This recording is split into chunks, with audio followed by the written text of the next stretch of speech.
Welcome everybody, welcome to my channel. My name is Rainer, this is Rainier Books. I'm not sending live from Stockholm, Sweden, but I'm sending late from Stockholm, Sweden, my weekly wrap-up, which I'm actually recording now in the early hours of March, on Monday, March 1st, but I'm going to publish it tonight. I'm not going to sleep a single minute until I have delivered the wrap-up. So let's get started, folks.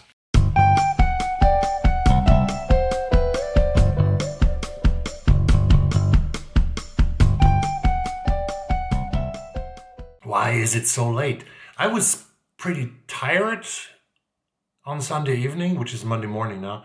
I was pretty tired on Sunday evening because I had a long Saturday night. I partied on Saturday. No, I didn't. No one is partying right now. No one has partied for at least a couple of months if we are sane in our minds and if we don't want to spread the virus. No, I was pretty laid up on Saturday night, on Sunday morning, and that's why I was super tired in the evening. I'm getting old, as you can see. So I took a nap on Sunday evening, which is absolutely deadly because you can't sleep at night then, not early in any case, but you also miss to deliver your weekly wrap-up. So I'm here now and here with you. I have not finished any of the books that I was talking about last week, so I'm still reading them, but I don't give up. Don't give up. Oh, please, don't give up. BookTube has been talking a lot this week, and I think even before, about the quality of reading, about the high standards that we often have to our reading, the noblesse that we might utter about certain kinds of books, and the more negative attitude that some people at least have towards certain kinds of books, and about genre fiction, for example. There's a certain literary arrogance that is easily spread if we don't if we don't understand this and if we are not cautious. And I join gladly into this choir of voices that has talked about it. Steve Donahue has talked about it. Bookish has talked about it, Brian from Bookish, and other people. Is literary fiction generally better than genre fiction?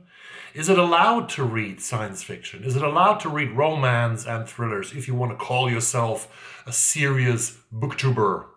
If you want to judge the BookTube prize, for example, can you also read romance? Should we only cling to the highest standards of literature, of intellectualism? And is form more noble than content?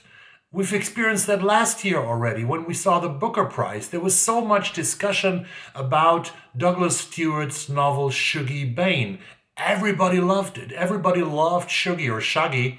And finally, there was a discussion here on BookTube where many people, when they realized that Shuggie Bain won the Booker Prize, said, "Oh my God, no, not Shuggie Bain. It's a beautiful book, but it has no quality. It has no new aestheticism. It has no new form."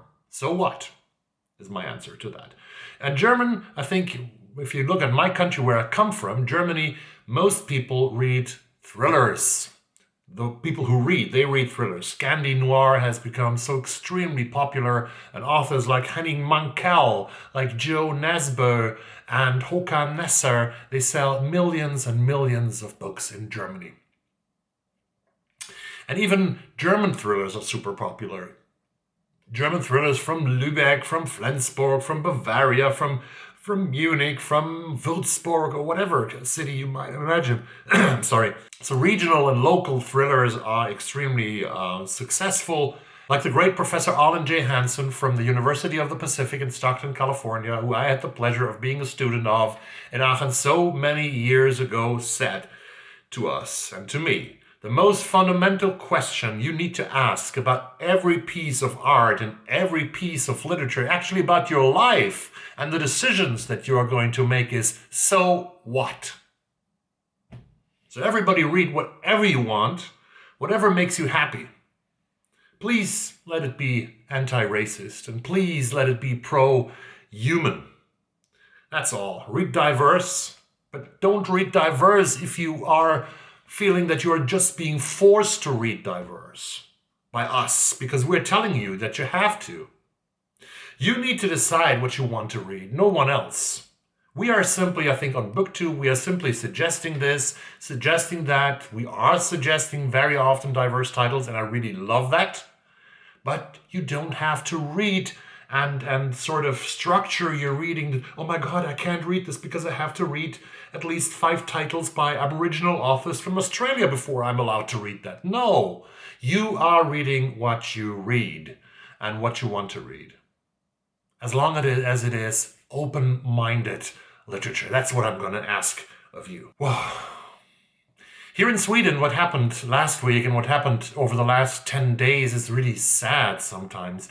Many people, not dozens, but like, I don't know how many, 8, 9 people maybe have drowned in Sweden in the last couple of days because we are in a period where the temperatures, that you remember, 2 weeks ago we were right in the middle of winter. It was so cold. We had so much snow and ice and everything that we haven't had before in years. But then suddenly a mild weather comes to Sweden and to Stockholm, and within a week we are in the +9, +10 Celsius degrees area, and our meteorologists call the spring. They say spring is here. Spring has come way too early actually to Sweden, and within a week the lakes, where some people like to ice fish, some people like to skate on the ice, and the lakes are pretty dangerous now in many parts of the southern and the medium and the middle of the country. Not in the north maybe, because it's always colder in the north, but now the lakes are dangerous to people who don't know anything about it. And even if you know about the lakes and about the ice, and if you've grown up with all this, it can be dangerous. 4 men, it was such a sad story. 4 men in Fagersta, a small province town, died last week, I think on Sunday, a week ago, or Monday. 2 of them were ice fishing, and suddenly the ice broke, and they were under the water, and then it's very, very urgent. You have to try to get up those people, otherwise they're going to freeze and their hearts are going to stop because it's so cold, because the water is so cold, and they're going to drown. So 2 friends of these guys went on the ice. They saw that. They ran to the ice and wanted to save their buddies, and they also died. So this was a sad day. 4 people died, and I read today, even tonight, another person has drowned. So that is happening right now all over the country. And it really comes up to my mind now when I talk about last week. That's sad. As I wrote my notes for this wrap-up of the week that is behind us, I listened to the former president of the United States speaking at the CPAC conference in Orlando, Florida. He talked about 2 hours maybe. He was talking and talking and talking. And I was really bored because there was really nothing new in his speech. But what's clear, and what became clear, is this man won't go away. So much is clear. He said that he will very likely take another run at the Oval Office in 3.5 years from now, and he wants to do that. If he wants to do that, I think no one is going to stop him.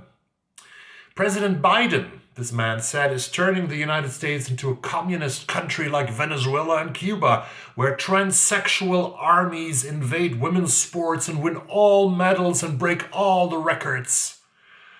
Kids will be educated to hate their country, and Christianity is at stake. In other words, America is going from heaven to hell over the next 4 years. But paradise will prevail. The paradise of the white caste, paradise of the 1950s or even earlier, is coming back. It will return or not. However, I think this became clear tonight for me and for you who might have seen this. It will take years to come for America to come to settle down and get united again, become the United States of America. Division is here to stay, and division is here to grow, and that's another sad result of this Sunday evening. I need to speak about Japanese whiskey, my friends, okay? I said that Japanese whiskey is the best whiskey in the world. And of course, I know that hurts all you people in Scotland, in Kentucky, and the Appalachians, and in Canada, maybe even. But it's true. Japanese whiskey is the best whiskey in the world. And I don't get a single yen from any Japanese whiskey distiller. I don't even get a stay in the beautiful Park Hyatt Hotel in Tokyo on the 52nd floor with a beautiful view of Mount Fuji.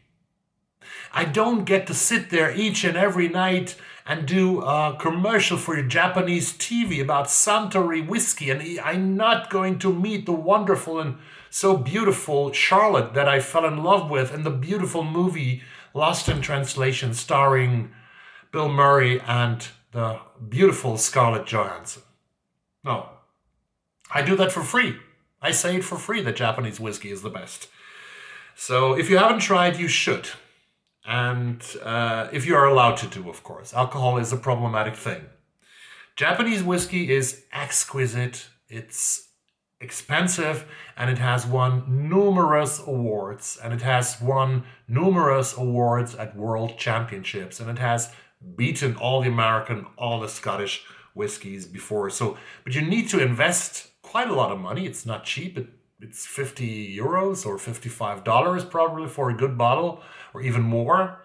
And you should drink it in small portions. But this was important to me because in the comments I saw some criticism about my claim that Japanese whiskey is the best. It is. Please try. And R is for reading.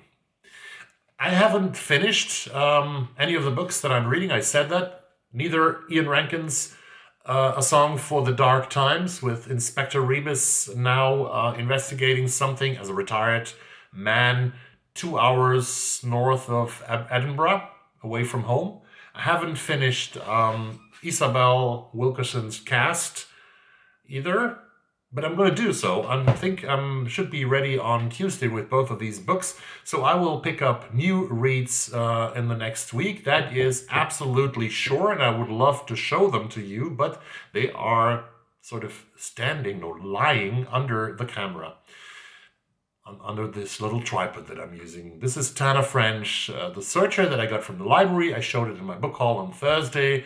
I have to start it because it goes back to the library. I'm also have to read now Once Upon a River by Bonnie Jo Campbell, about rural Michigan. And since I always want to read one nonfiction piece in hardcover or as a book to touch, I want to start The 9 Lives of Pakistan by Declan Walsh in the next week. March is also, which is starting now, is also March of the Moderns. Margaret Pennard, that's about you. I'm really looking forward to have a buddy read with you and in your amazing reading project, March of the Moderns, link down below to your page.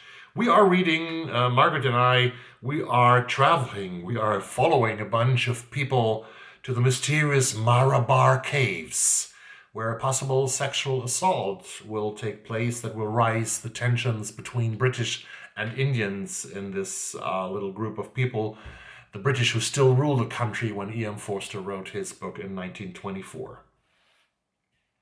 March will also be the month of the Women's Prize long list. 16 titles, the nominees for the long list, will be published on March the 10th. This year from the jury in the United Kingdom, and I will suggest 16 to 20 titles. I'm still working on this and give you my suggestion for this list, my prediction. That will come closer to the date, to the 10th of March. But March is hopefully also the month when we get closer and closer to getting vaccinated, to getting our jabs in our arms. According to the New York Times, 49.8 million Americans have been vaccinated, and that's great.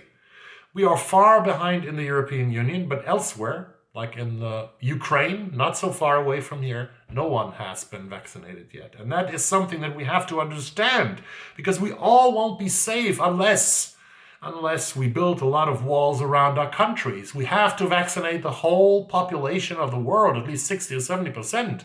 So we have to support the poor countries who have not managed, who could not afford to buy as many doses as some big countries have bought. Otherwise, we're not safe. So that's about it for this week. That was the wrap up. Over and out. Stay safe. Have a great week, a great reading week, a great private week, a great working week, and see you on Tuesday with the next tag, this time from S to Z. Thank you very much for watching this, and bye-bye.